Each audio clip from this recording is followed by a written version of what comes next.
할렐루야. 아멘. 이제 오늘도 이렇게 주님 앞에 나오신 여러분들 사랑하고 환영합니다. 오늘도 우리가 함께 마음과 정성을 다해서 기뻐하는 마음으로 우리가 찬양 주님께 올려드리겠습니다. 우리 함께 고백합니다. 나는 예배자입니다.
나는 전능하신 아버지 하나님 천지의 창조주를 믿습니다.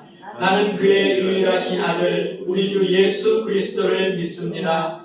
그는 성령으로 잉태되어 동정녀 마리아에게서 나시고 본디오 빌라도에게 고난을 받아 십자가에 못 박혀 죽으시고 장사된 지 사흘 만에 죽은 자 가운데서 다시 살아나셨으며 하늘에 오르시어 전능하신 아버지 하나님 우편에 앉아 계시다가 거기로부터 살아있는 자와 죽은 자를 심판하러 오십니다. 나는 성령을 믿으며 거룩한 공교회와 성도의 교제와 죄를 용서받는 것과 몸의 부활과 영생을 믿습니다. 아멘.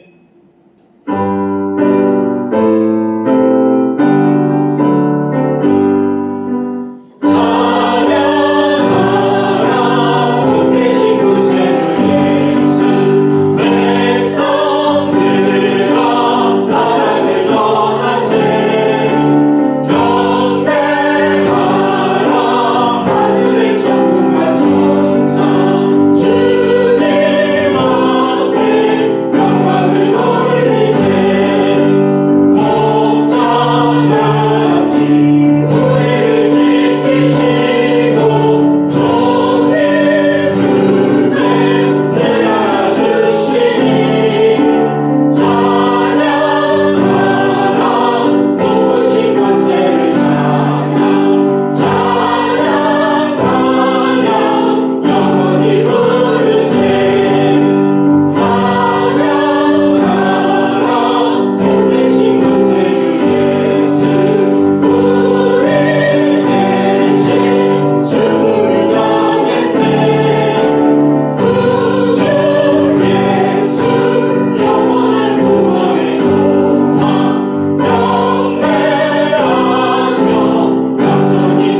오늘 우리에게 주시는 하나님의 말씀은 신약에 있는 마가복음 9장 2절에서 8절까지입니다.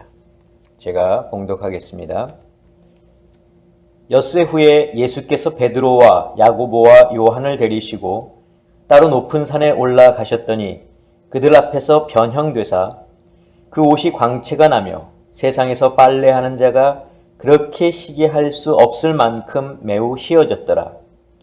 이에 엘리야가 모세와 함께 그들에게 나타나 예수와 더불어 말하거늘 베드로가 예수께 고하되 랍비여 우리가 여기 있는 것이 좋사오니 우리가 초막 셋을 짓되 하나는 주를 위하여 하나는 모세를 위하여 하나는 엘리야를 위하여 하사이다 하니 이는 그들이 몹시 무서워하므로 그가 무슨 말을 할지 알지 못함이더라. 마침 구름이 와서 그들을 덮으며 구름 속에서 소리가 나되 이는 내 사랑하는 아들이니 너희는 그의 말을 들으라 하는지라. 문득 둘러보니 아무도 보이지 아니하고 오직 예수와 자기들 뿐이었더라. 아멘. 기도하겠습니다. 언제나 저희 가운데 함께 하시는 아버지 하나님, 오늘도 이 시간을 저에게 허락하셔서 온전하신 하나님 앞에 함께 나와 예배함으로 참여하게 하시고 이 시간 또한 말씀을 듣게 하신 것을 감사합니다. 아버지 하나님, 오늘 저희에게 주시는 이 말씀을 저희들이 잘 들을 수 있도록 도와주시고 이 말씀 속에 살아계신 하나님의 음성을 듣게 하시며 또 그 음성을 듣는 가운데 저희들의 삶이 변화되는 놀라운 역사가 나타날 수 있도록 주님 저희들을 주장하여 주시옵소서. 우리 주 예수 그리스도의 이름으로 기도하옵나이다. 아멘.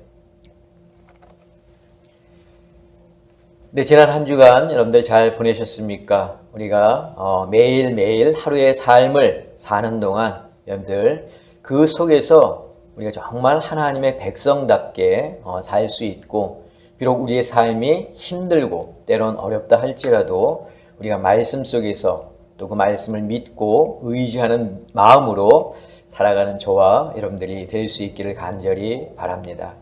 말씀을 전하겠습니다.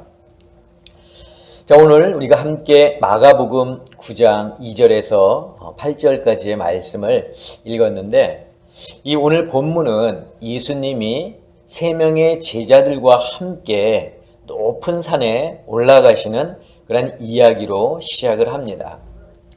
자, 성경에는 이 산의 이름이 무슨 산이다 이렇게 나와 있지는 않지만, 그 산에서 어떤 사건이 일어나냐면 예수님의 모습이 변형되는 그러한 사건이 나타납니다. 그래서 우리가 이 산을 가리켜서 변화산이다, 예수님이 변형되셨기 때문에, 변화되셨기 때문에 변화산이다 이렇게 우리가 부르고 있습니다. 자, 그런데 예수님이 이 변화산에서 당신의 모습이 제자들이 보는 앞에서 변형되셨는데, 오늘 이 본문에 마가복음이 기록했죠. 이 마가는 예수님의 그 변형된 모습을 어떻게 묘사하고 있냐면 3절에서 이렇게 묘사하고 있습니다. 제가 읽어드리겠습니다.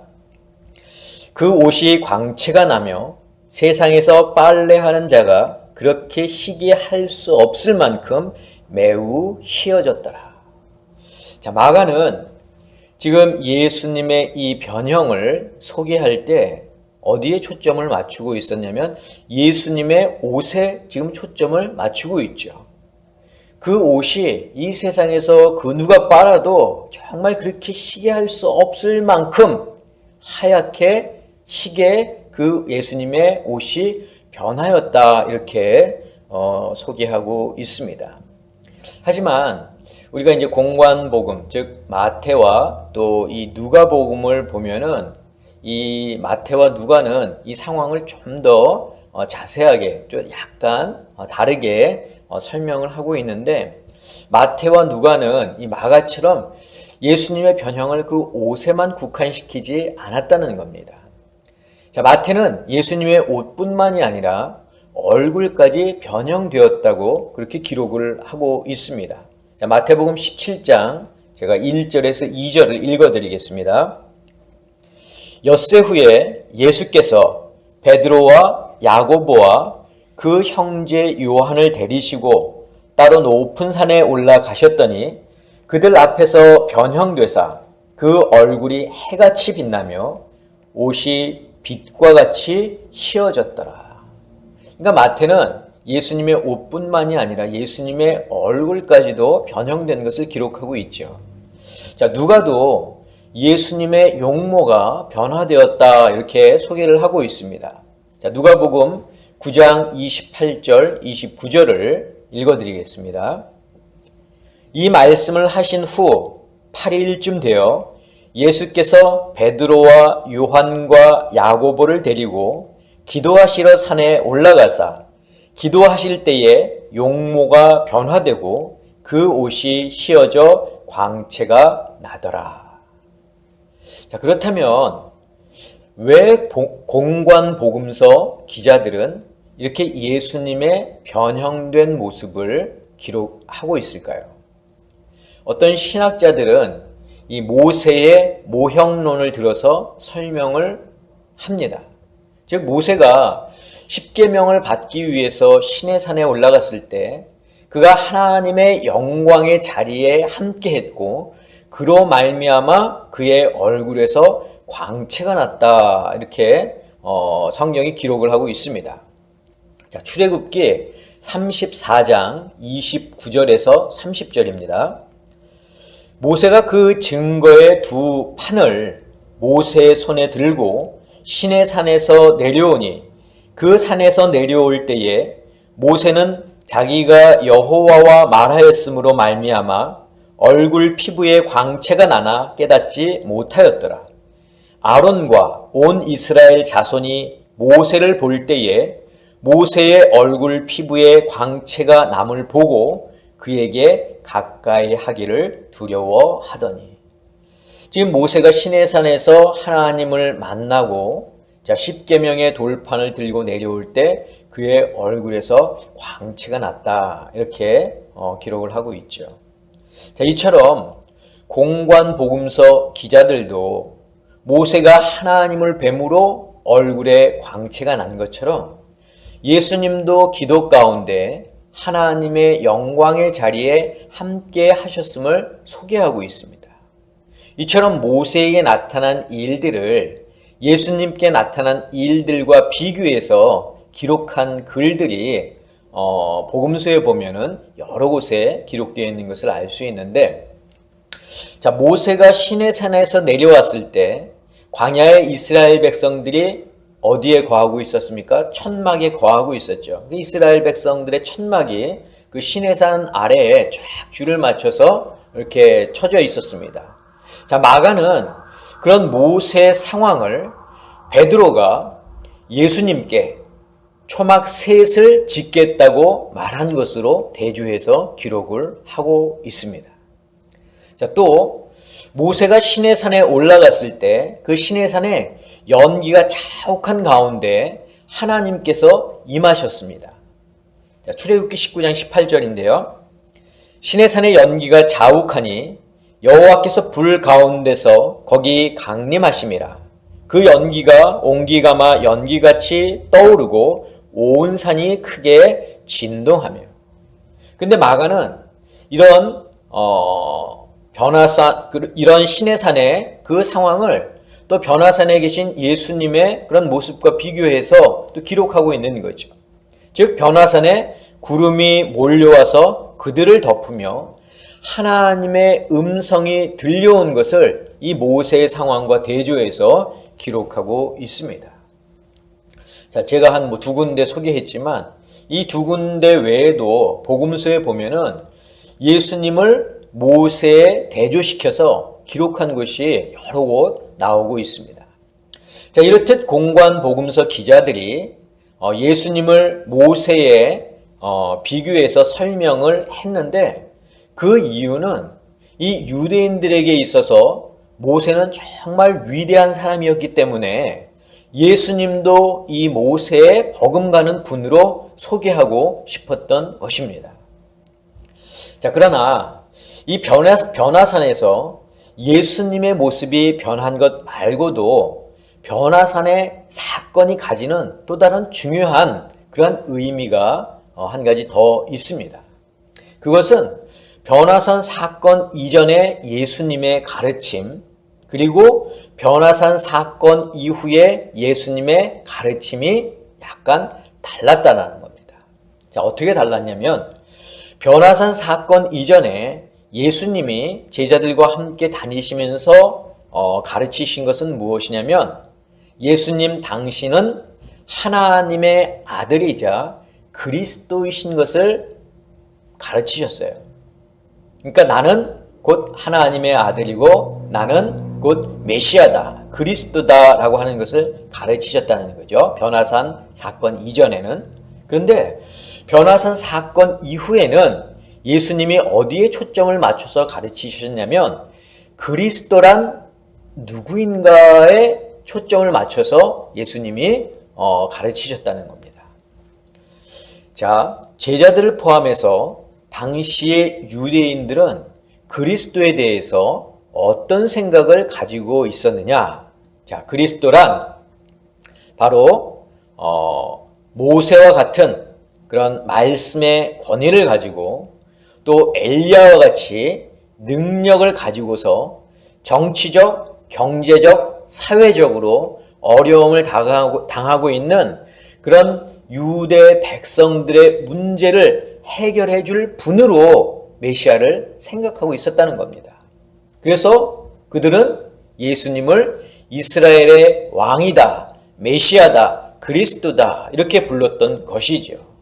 또 예수님이 정말 이 이스라엘을 로마의 압제에서 해방시켜 주실 그런 분으로 생각하고 있었습니다. 심지어 이 제자들 가운데 야고보와 요한은 어떻게 생각했습니까? 주의 나라가 임할 때 저희들을 그 보좌 좌우편에 앉게 해달라고 부탁하지 않았습니까? 그러니까 이것이 바로 유대인들이나 제자들이 생각하고 있던 메시아상이라는 거죠. 그렇기 때문에 예수님은 이런 잘못된 생각을 가지고 있는 유대인들의 그 메시아상을 바로 잡아주기 위해서 이 변화산 사건 이후에 그리스도란 누구인가에 대해서 가르쳐 주셨다는 겁니다. 자, 그렇다면 이 변화산에서의 예수님의 변형은 우리에게 어떤 의미가 있는가 한번 이 시간 좀 생각해 보려고 합니다. 그런 의미에서 제가 두 가지를 좀 간단하게 말씀을 드리려고 하는데요. 자, 첫째는 우리도 예수님처럼 변화가 된다라는 것입니다. 자, 예수님이 제자들이 보는 앞에서 기도하시는 가운데 그 모습이 변형되었다고 그랬죠. 우리들도 마찬가지로 우리의 모습이 변화가 된다는 것입니다. 물론 이런 변화는 지금 당장 일어나는 것이 아니라 예수님께서 심판주로 이 땅에, 이 세상에 다시 오실 때 그런 변화가 나타나는 겁니다. 지금 우리의 몸은 어떻습니까? 나이가 들면 들수록 점점 약해지고 또 쉽게 병들고, 그래서 마지막에 가서는 죽음을 맞이하게 되지 않습니까? 이 모든 것이 이제 죄의 결과입니다. 죄 때문에 이런 현상들이 나타나게 되는 것이죠. 하지만 우리가 예수를 믿음으로 구원을 받고 영생을 우리가 누리게 될 텐데, 그 영생을 누리게 될 때에는 지금 우리의 몸을 가지고서는 누릴 수가 없습니다. 왜? 지금 우리 몸은 죄 때문에 죽을 수밖에 없기 때문에. 자, 그래서 새로운 다른 몸을 가져야 하는데 그것이 무엇입니까? 바로 부활의 몸이라고 하는 겁니다. 자, 예수님은 십자가에 달려 돌아가셨지만 부활하셨죠. 그때 예수님께서 보여주신 그러한 그 예수님의 모습이 바로 우리가 앞으로 갖게 될 부활의 몸이라는 것입니다. 자, 이 부활의 몸에 대해서 사도 바울은 고린도전서와 고린도후서 이 두 곳에서 설명을 하고 있는데 제가 읽어드릴 테니까 여러분들 한번 잘 들어보시기를 바랍니다. 자, 먼저 고린도전서 15장 51절 52절입니다. 보라, 내가 너희에게 비밀을 말하노니 우리가 다 잠잘 것이 아니요 마지막 나팔에 순식간에 홀연히 다 변화되리니 나팔 소리가 나매 죽은 자들이 썩지 아니할 것으로 다시 살아나고 우리도 변화되리라. 자, 고린도후서 3장 18절입니다. 우리가 다 수건을 벗은 얼굴로 거울을 보는 것 같이 주의 영광을 보매 그와 같은 형상으로 변화하여 영광에서 영광에 이르니 곧 주의 영으로 말미암음이니라. 자, 이 바울의 설명에 따르면 예수님께서 다시 오실 때에 이미 죽은 자들은 어떻게 된다고요? 부활의 몸을 입고 살아나게 될 것이라는 겁니다. 그리고 예수님이 오실 때에 살아있는 사람들은 지금 그 몸에서 부활의 몸으로 변화가 될 것이다. 이렇게 사도 바울이 말씀하고 있는 거죠. 바로 부활의 몸을 가져야 우리가 예수 그리스도의 영광의 자리에 참여할 수 있고 또 하나님의 나라에 들어갈 수 있습니다. 여러분, 우리가 마지막 때가 되면 모두가 다 부활의 몸으로 변형된다는 그 사실을 꼭 기억하시기를 바랍니다. 자, 변화산에서 이 변형되신 예수님의 모습을 통해서 제가 여러분들께 말씀드리고자 하는 두 번째는 무엇이냐? 우리에게 영적인 변화가 필요하다라는 것입니다. 자, 앞에서 말씀드린 것이 우리의 육적인 변화였다면 지금 두 번째 여러분들께 말씀드리는 것은 우리의 영적인 변화입니다. 자, 육적인 변화는 외형적인 변화이죠. 그리고 이 육적인, 즉 외형적인 변화는 시간이 지나면, 즉 예수님이 오시면 저절로 되는 것입니다. 왜? 우리가 예수를 믿고 있기 때문에 예수님이 오시면 우리의 이 몸은 저절로 변화가 된다는 것이죠. 우리가 육적인 변화, 즉 부활의 몸을 얻기 위해서 따로 애쓰고 수고하고 노력할 필요가 없다는 말입니다. 하지만 우리가 영적인 변화는 그렇지 않습니다. 여러분, 영적인 변화는 내적인 변화다 이렇게 말씀을 드릴 수 있는데, 이것은 육적인 변화와는 다르게 저절로 변하지는 않는다는 거예요. 그렇기 때문에 우리는 영적인 이 변화를 위해서 애쓰고 또 수고하고 노력할 필요가 있습니다. 그래서 사도 바울은 로마서 12장 2절에 뭐라고 말씀하고 있느냐? 너희는 이 세대를 본받지 말고 오직 마음을 새롭게 함으로 변화를 받아 하나님의 선하시고 기뻐하시고 온전하신 뜻이 무엇인지 분별하도록 하라. 이렇게 말하고 있습니다. 영적인 변화는 어떤 감정이나 기분에 따라서 우리의 생각이나 사고가 바뀌는 것을 말하는 것이 아닙니다. 소위 세상에서 말하는 어떤 도덕적인 양심의 변화라든가 마음에 이끌리는 감동이 아니라는 것이죠. 자, 영적인 변화는 세상에서의 기준이 나였던 그런 삶에서 그 기준이 하나님의 삶으로 바뀔 때 나타납니다.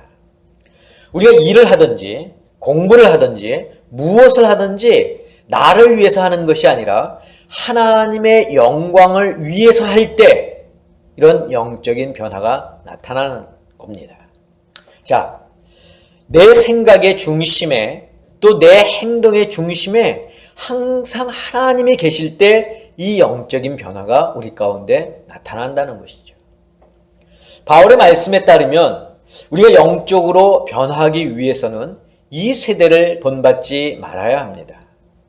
이 세대를 본받지 말아야 하는 이유는 바로 이 세대는 나를 위해서 살도록 가르치고 있기 때문입니다. 하나님을 위해서 사는 것이 아니라 나를 위해서 살도록 이 세대는 우리에게 가르치고 있습니다. 여러분, 우리는 하나님의 백성이죠. 그렇다면 하나님의 백성답게 우리가 살아야 되는데 여러분들이 한번 모습을 돌아보십시오. 우리가 정말 하나님의 백성답게 살고 있습니까? 그렇지 않은 경우가 너무나도 많이 있습니다. 이 시간 한번 여러분들이 곰곰이 여러분들의 모습을 좀 바라보실 수 있기를 바랍니다. 나는 과연 이 세대를 본받고 살고 있는가? 아니면 하나님을 본받고 살고 있는가? 내가 정말 이 세대를 본받고 살고 있다면 그렇게 살게 만드는 것은 무엇인가? 우리가 한번 고민해 봐야죠. 우리의 모습을 자꾸 뒤돌아 봐야죠. 그래서 잘못됐으면 잘못된 건 바로 잡아야죠. 사랑하는 성도 여러분, 우리에게는 변화가 필요합니다. 겉으로 드러난 외형적인 변화도 필요하겠지만 내 깊은 내면에서 나타나는 변화가 정말 우리에게는 간절히 필요합니다. 여러분들도 과거에는 예수라는 이름만 들어도 가슴이 뜨거워지는 때가 있었을 것입니다. 찬송의 가사 그 한 구절 한 구절이 여러분들의 심금을 울릴 때가 분명 있었을 것입니다. 눈을 감고 기도할 때마다 주체할 수 없는 눈물이 흐를 때가 분명 여러분들에게 있었을 것입니다. 그런데 지금은 어떻습니까? 예수 그리스도의 그 열기, 열정, 그것이 식지는 않았습니까? 찬송을 불러도 아무런 감각 없이 무감각하지는 않습니까? 기도의 눈물이 혹시 메말라 버리지는 않았습니까? 무엇이 우리를 이렇게 만들었습니까? 바로 세상의 악한 세력이 우리를 그렇게 만든 것입니다. 사탄은 조금씩 우리를 무너뜨렸습니다. 가랑비에 옷이 젖듯 우리가 사탄의 공격에 조금씩 무너지는 것을 몰랐습니다. 또한 우리는 사탄의 공격에 방심하고 있었습니다. 계속 이런 상태로 우리를 내버려 두면은 우리는 영적으로 완전히 사탄의 그 소나기에 들어갈 수밖에 없습니다. 여러분, 이제는 우리가 예수님과의 옛 사랑을 회복해야 됩니다. 저는 이것을 변화라고 말하고 싶습니다. 내적인 변형이라고 해도 좋을 것입니다. 모세의 변형은 영광의 하나님을 만남으로 나타났습니다. 예수님의 변형은 기도하는 가운데 나타났습니다. 그러므로 우리는 하나님의 선하시고 기뻐하시고 온전하신 뜻이 무엇인지를 분별하며 살아야 됩니다. 끊임없이 하나님의 뜻을 구해야 하고 끊임없이 하나님의 뜻을 분별할 수 있어야 합니다. 그것만이 우리를 변화시킬 수 있습니다. 갈수록 악해져만 가는 이 세상에서 우리 그리스도인들이 살 길은 오직 마음을 새롭게 함으로 변화하는 길밖에 없음을 여러분들 기억하시고 오늘 이후부터는 우리의 삶 속에 놀라운 변화가 나타나기를 주님의 이름으로 간절히 축원합니다. 기도하겠습니다. 오늘도 말씀으로 저희 가운데 함께 하시는 주님, 저희들이 변화되기를 원합니다. 우리의 외형적인 그런 변화뿐만 아니라 우리의 내적인 그 변화까지도 있기를 원합니다. 정말 악해져가는 이 세상에 살면서 우리가 이 세대를 본받지 않고 하나님의 뜻을 분별하며 살아가는 변화된 저희들이 될 수 있도록 주님 인도하여 주시옵소서.